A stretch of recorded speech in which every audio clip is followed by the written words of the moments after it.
तो चलिए आज बात करते हैं इंडस्ट्रियल मोल्ड डिजाइन की। सुनने में थोड़ा टेक्निकल लगता है ना? पर एक ऐसी कमाल की प्रोसेस है जो हमारे आसपास की अनगिनत चीजों को उनका शेप देती है। आइए इसे थोड़ा आसान भाषा में समझते हैं। कभी सोचा है कि जो हमारी गाड़ियां हैं, कंप्यूटर्स हैं या घर के अप्लायंसेस हैं, इनके अंदर जो कॉम्प्लेक्स मेटल के पार्ट्स होते हैं वो आखिर बनते कैसे हैं?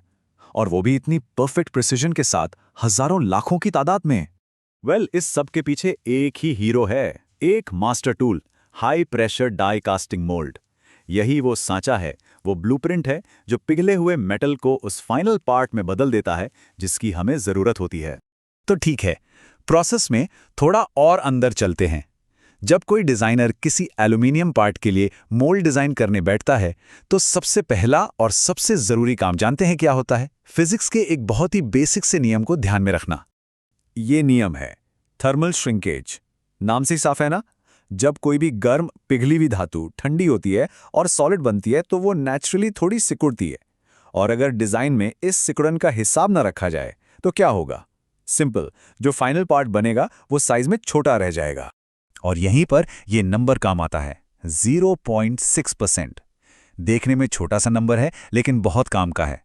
इस खास प्रोजेक्ट में जो एल्यूमिनियम इस्तेमाल हो रहा है वो ठंडा होने पर ठीक इतना ही, यानी 0.6% सिकुड़ेगा।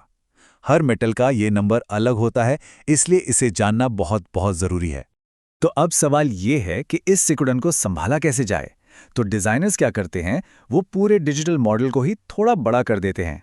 ये कैलकुलेशन बड़ी सिंपल सी है पर बहुत जरूरी है।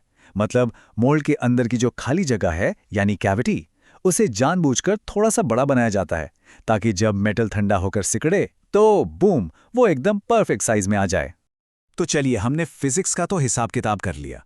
अब आता है अगला स्टेप, यानी मोल्ड का मेन स्ट्रक्चर, उसका ढांचा तैयार करना। यहीं से आप कह सकते हैं डिजिटल डिजाइन असल दुनिया में शक्ल लेना शुरू करता है। तो देखिए, मोल्ड को आप एक तरह का सैंडविच समझ सकते हैं जिसके दो हिस्से होते हैं, कोर और कैविटी। जो कोर है वो मेल हाफ है, मतलब ये पार्ट के अंदर के फीचर्स बनाता है। और जो कैविटी है वो फीमेल हाफ है, जो पार्ट को उसका बाहरी शेप देती है। और ये दोनों हिस्से जहां आकर मिलते हैं ना, उस बहुत ही सटीक लाइन को कहते हैं पार्टिंग लाइन। अब ये लाइन कहां बनानी है ये डिसाइड करना डिजाइनर के लिए बहुत बड़ा काम है। क्यों? क्योंकि इसी से ये तय होता है कि जब पार्ट बन जाएगा तो वो मोल्ड से आसानी से बिना टूटे फूटे बाहर कैसे निकलेगा। ओके, मोल्ड का ढांचा तैयार है, पर अब अगला सवाल, पिघला हुआ एल्यूमिनियम हाई प्रेशर पर मोल्ड के अंदर जाएगा कैसे? इसके लिए डिजाइनर्स एक पूरा नेटवर्क बनाते हैं, एक रास्ता। आप इसे मोल्ड का अपना सर्कुलेटरी सिस्टम भी कह सकते हैं। लेकिन रुकिए, ये काम इतना सीधा भी नहीं है। डाई कास्टिंग में एक बहुत कॉमन प्रॉब्लम आती है जिसे कहते हैं वेल्ड लाइंस। ये क्या होता है? सोचिए, पिघला हुआ मेटल दो अलग अलग तरफ से बहता हुआ आ रहा है और कहीं बीच में मिलता है। पर अगर वो ठीक से फ्यूज नहीं हुआ, एक दूसरे में मिल नहीं पाया, तो वहां एक कमजोर निशान या हल्की सी दरार बन जाती है। तो असली इंजीनियरिंग चैलेंज यहीं पर है। डिजाइनर्स ऐसा क्या करें कि मेटल का फ्लो इस तरह कंट्रोल हो कि ये वेल्ड लाइंस बने ही नहीं और हर बार, एवरी सिंगल टाइम, एक परफेक्ट पार्ट बनकर निकले। और इसका जवाब है एक बहुत ही स्मार्ट सिस्टम जिसमें 3 चीजें होती हैं, गेट्स, ओवरफ्लो और वेंट्स। गेट वो दरवाजे हैं जहां से मेटल कैविटी के अंदर घुसता है। ओवरफ्लो एक छोटी सी एक्स्ट्रा जगह है जो शुरू की ठंडी और गंदी मेटल को अपने अंदर खींच लेती है। और वेंट्स ये पतली पतली नालियां होती हैं ताकि अंदर फंसी हुई हवा बाहर निकल सके। इन वेंटिंग चैनल्स की इंजीनियरिंग तो देखिए कितनी कमाल की और सटीक है। जो प्राइमरी चैनल है वो सिर्फ 0.02 मिलीमीटर गहरा होता है, मतलब इंसान के बाल से भी पतला। इतना पतला कि हवा तो निकल जाए पर पिघला हुआ एल्यूमिनियम बाहर न निकल पाए। और सेकेंडरी चैनल थोड़ा सा और गहरा होता है, ये पक्का करने के लिए कि जरा भी हवा अंदर न रह जाए। चलो, अब तक हमने डिजाइन की थ्योरी की बात की। अब जरा असल दुनिया में आते हैं, उन फीचर्स को देखते हैं जो एक मोल्ड को फैक्ट्री के माहौल में न सिर्फ काम करने लायक बनाते हैं बल्कि सालों साल चलने लायक भी बनाते हैं। यहाँ 3 बहुत प्रैक्टिकल चीजें हैं। पहली है इंसर्ट्स। जो मुश्किल शेप वाले हिस्से होते हैं उनके लिए अलग से ब्लॉक बनाकर मोल्ड में फिट कर दिए जाते हैं। इससे मोल्ड बनाना आसान और तेज हो जाता है।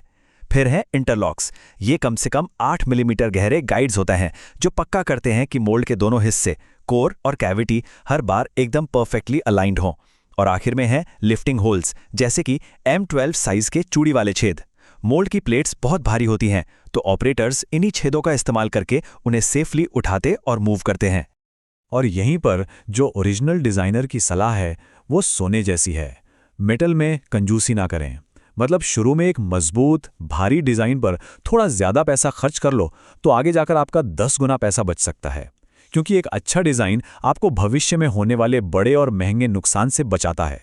तो चलिए, अब तक हमने जो भी सीखा उसे फटाफट से रिकैप करते हैं। वो कौन से मेन प्रिंसिपल्स हैं जो एक सिंपल सी डिजिटल फाइल को एक मजबूत मैन्युफैक्चरिंग टूल में बदल देते हैं। तो ये हैं वो गोल्डन रूल्स। सबसे पहले फिजिक्स को समझो, थर्मल श्रिंकेज जैसी चीजों का हमेशा ध्यान रखो।